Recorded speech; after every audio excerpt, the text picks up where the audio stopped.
meron akong hawak na prutas ngayon. Tinatawag nilang marang. Marang-rang-rang. First time nating tikman to guys, kung anong lasa. Parang ano siya, parang siyang langka. Ito yung nangusong prutas ngayon na kinakain. So, try natin siyang kainin kung anong lasa niya. We're going to open it. Tikman.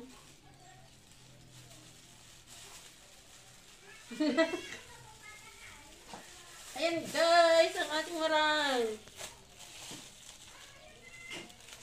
Oh, ayan o. Ayan yung laman niya guys sa loob. Para siyang ano, langka. Langka. Pero ito, madali lang siyang ano, buksan. Titikman nga natin kanong lasa nito. Pero iba yung kamoy. Mabangsit mat.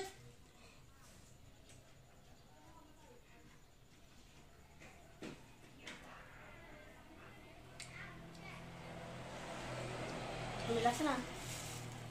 Para siyang langka. Lasang langka siya guys, na yung ano niya, malilit, parang maliliit na buto. Masarap din siya. Saka ang bilis lang niyang ano, ano tiukisan? Balatan. Ayan guys, ang tinatawag nilang marang. Masarap din siya. Masarap, masarap. Matamis. Saka yung lasa niya talaga, para talaga siyang ano, langka. Lasang langka talaga siya.